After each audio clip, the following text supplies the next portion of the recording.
Os habitantes do plano astral. Olá, amados. Por ser um assunto um tanto complexo de ser explicado, foi dividido em 3 grandes categorias: humanos, espíritos em transição, os não humanos, os elementais, e os artificiais, os elementares. Primeiro, humanos. Os cidadãos humanos do mundo astral separam-se naturalmente em 2 grupos, os vivos e os mortos. Os vivos, 01 adeptos e seus discípulos, são os humanos evoluídos, instruídos, que operam tanto com o corpo mental como astral, mas muito mais com o mental, pertencentes às lojas, escolas orientais e algumas ocidentais.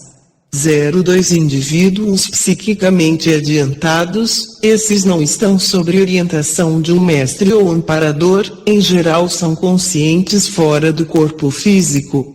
Em alguns casos, por falta de necessário treino e experiência, estão sujeitos a enganos.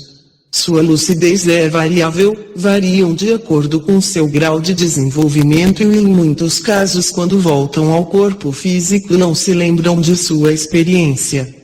03 A pessoa vulgar, não possuem maturidade astral, flutuam perto do corpo físico durante o sono, num estado mais ou menos inconsciente, em alguns casos numa semi-adormecido, vagueia daqui para ali, deitado seguindo algumas correntes astrais, passando por toda espécie de aventuras, umas agradáveis, outras desagradáveis.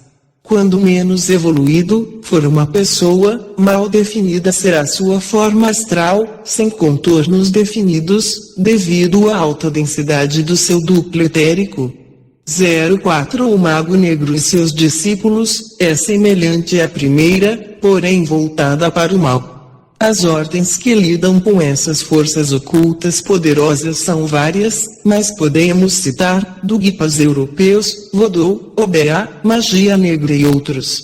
Segundo os mortos. 01 Os Nirmanakayas, seres elevados, no entanto, por qualquer necessidade de missão que se julgue necessária, descem para o plano astral. 02 Discípulos à espera de reencarnação. Esse não é um habitante comum do mundo astral e sim do mundo mental, mas ocasionalmente pode-se encontrar por isso é uma população muito reduzida. 03 Os mortos vulgares, é uma classe cuja população são de milhares e milhares de almas, também complexa sua estadia no mundo astral. Esta estadia varia de algumas horas, dias, semanas, meses, anos e até séculos. Todos sem exceção têm que passar por todas as subdivisões do plano astral no seu caminho para o mundo céu. Algumas percorrem essas subdivisões inconscientes. Para as pessoas evoluídas com várias reencarnações, essa passagem é extremamente rápida. 04 As sombras, quando a extinção de um indivíduo é completa, é sinal que acabou sua vida astral, ele passa para o plano mental, plano devachânico. Mas, assim como ao passar para o plano físico para o astral há um abandono do corpo físico, assim ocorre também na passagem do corpo astral para o mental. O invólucro astral é abandonado, irá se desintegrar. O corpo astral abandonado é um verdadeiro cadáver. Infelizmente o homem vulgar deixa-se dominar por todos os desejos inferiores, que uma parte da mente inferior se funde com o corpo dos desejos. Essas partículas da matéria astral possuem vida própria e animam esse cadáver, gerando uma classe chamada sombras. Essa sombra não é o indivíduo real, mas conserva hábitos, semelhança física, memória, mas sua inteligência é limitada. É um pária, pois é um farrapo de suas piores qualidades.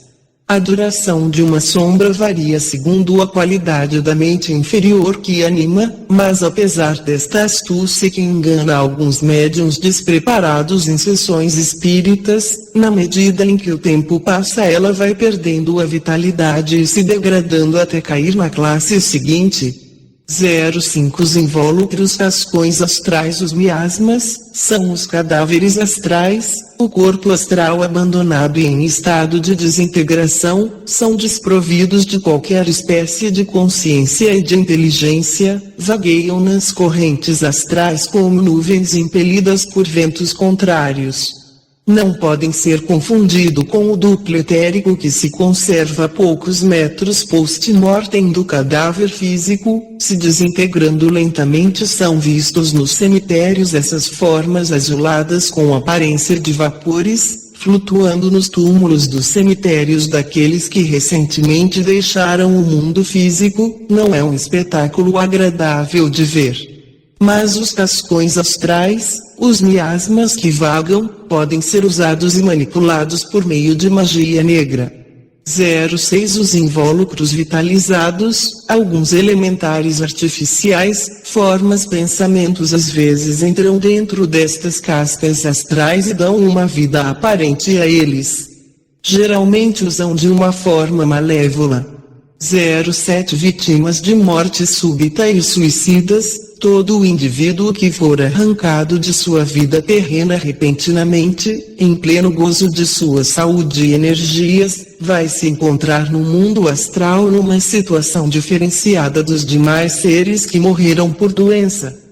No caso de suicídio ou de morte por acidente, desastre, não se realizando os preparativos naturais e graduais, compara-se como retirar o caroço de uma fruta quando esta fruta estiver verde. O duplo etérico e a alta densidade são perturbadores para o indivíduo recém-morto. Esta alta densidade vibratória o levará o indivíduo a cair na sétima zona astral, conhecido por baixo astral umbral. Porém, se o indivíduo for de boa índole, ficará inconsciente por pouco tempo neste mundo trevoso. O fato do suicídio é bem mais difícil, porque interromperam sua vida através do livre-arbítrio, embora cada caso tenha suas variantes e nem todos os suicídios são consideráveis condenáveis, como o caso de Sócrates.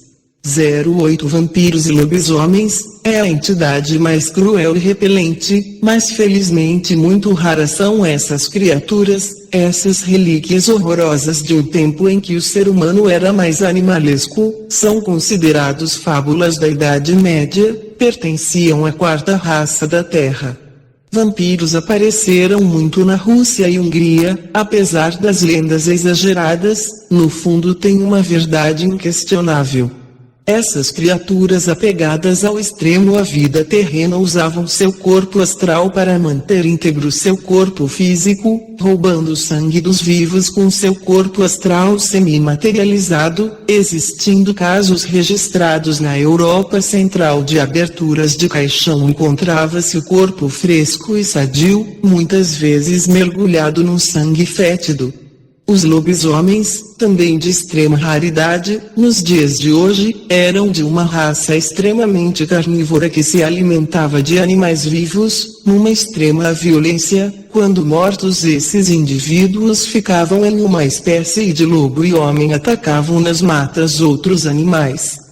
Portanto, aos estudiosos de viagens astrais, não se preocupem, pois esses tipos são de extrema raridade nos dias de hoje e geralmente os que existem ainda, agem próximos ao seu corpo físico.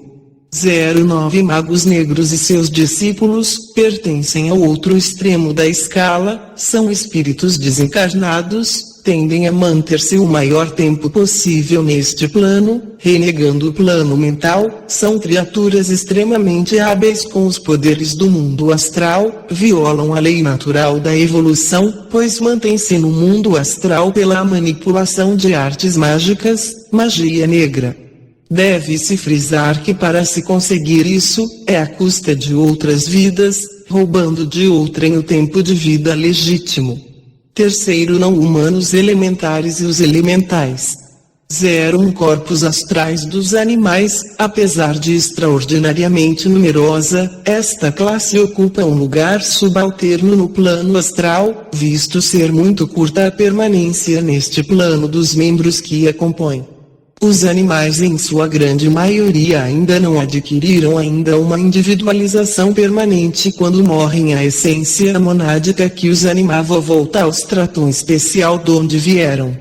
Geralmente essa existência não passa de uma espécie de sonho inconsciente impregnado, ao que parece de uma perfeita felicidade. Quanto aos animais domésticos que já atingiram a individualidade, o caso de alguns gatos e alguns cachorros, esses têm uma vida astral mais longa e mais ativa. Eles acabam caindo por fim num estado passivo subjetivo que dura pouco. Dos animais selvagens, os que já atingiram a individualização, encontram-se os macacos antropóides, que formam uma classe interessante, visto que se aproximam de reencarnarem como seres humanos. 02 Os espíritos naturais elementais. Compreende-se esta classe subdivisão tão numerosa e tão variada que se pode dizer não serem totalmente conhecidas em sua integralidade.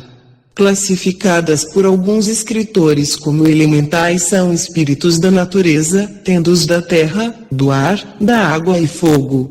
São entidades astrais dotadas de inteligência, definidas, que habitam e funcionam em cada um desses elementos. São energias em evolução que mantêm o equilíbrio da natureza e são os gnomos da terra, os silfos do ar, a salamandra do fogo e as ondinas das águas. Estas energias, quando postas em movimento, criaram a vida. Na linguagem popular tem uma grande variedade de elementais como fadas, pichis, brownies, duendes, trolls, sátiros, faunos, silfos, etc. São em forma reduzida ou de baixa estatura.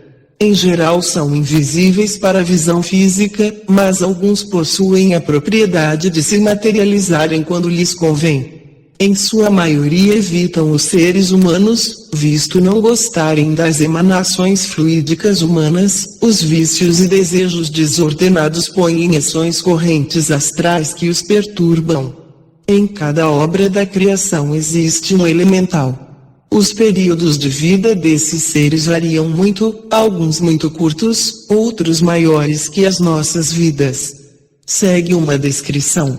Os devas, o mais alto sistema de evolução que tem relação com a Terra, são seres que os hindus chamam de devas, no ocidente anjos, filhos de Deus, amparadores. Eles são considerados um reino acima do humano, assim como os animais irracionais um reino inferior aos humanos. São chamados também de regentes da terra, anjos celestiais. São eles agentes do karma do ser humano. Poucas vezes se manifestam no mundo astral, estão mais presentes no mundo mental, mas quando o fazem são notáveis pela beleza e a luz que irradiam. Eles parecem possuir asas, tal beleza de suas auras, parece possuir uma aureola, tal é a luz do seu chakra coronário. Artificiais elementares. 01 Elementares criados inconscientemente. A essência elementar nos rodeia por todos os lados. É flagrante o efeito produzido por um pensamento que, quando se apodera da matéria plástica astral, ele molda instantaneamente um ser vivo. Ser que, uma vez criado, não fica de forma nenhuma sob a influência do seu criador, mas adquire o instinto básico de qualquer réstia de vida, por desenvolver um instinto de sobrevivência. A duração de um elementar, formas pensamento varia muito, sendo proporcional à intensidade dos pensamentos de quem o gerou e dos pensamentos afins. Podem durar alguns minutos, horas, mas o pensamento forte, repetitivo, convicto pode durar alguns dias e se o pensamento que o criou for intensificado por outros pensamentos afins pode formar uma egrégora. Os elementares ficam em volta do seu criador em suspensão, circulando, tendem a provocar a repetição da ideia buscando se fortificar para viver mais tempo. Crianças criam companheiros astrais. Têm como tendência prolongar suas curtas vidas reagindo sobre o seu criador, provocando a renovação do pensamento que o originou. Existem casos de criações encontrarem energias paralelas e se alimentarem de várias ao mesmo tempo, o que prolongaria sua vida por um tempo bem considerável. Em alguns casos deixam seus criadores, sugando energia no próprio astral, se transformam em demônios errantes. 02 Elementares criados conscientemente, tanto os adeptos e ocultistas da magia branca e magia negra se servem frequentemente de elementais artificiais nos seus trabalhos. Neste caso, essas criaturas são como escravas. Poucas são as tarefas que não possam ser realizadas por essas criaturas quando cientificamente preparadas e habilmente dirigidas. Não tem sido pouco mal que essas criaturas espalham pelo mundo. Os elementares formados conscientemente são dotados de uma inteligência superior aos formados inconscientemente, além da duração de suas vidas serem bem maiores. São mais perigosos, são mais astutas para prolongar a vida, quer alimentando-se como vampiros da vitalidade de seres humanos, quer influenciando que façam oferendas, matando animais, cuja vitalidade é direcionada e absorvida pelo elementar. Podem prolongar suas vidas por anos a fio, tem casos que são séculos. Tem um caso na Índia que uma entidade protetora das lavouras, quando não lhes era ofertadas oferendas, alimentos, focos de fogos espontâneos rebentavam simultaneamente entre as cabanas, apareciam do nada. Uma descrição da vida.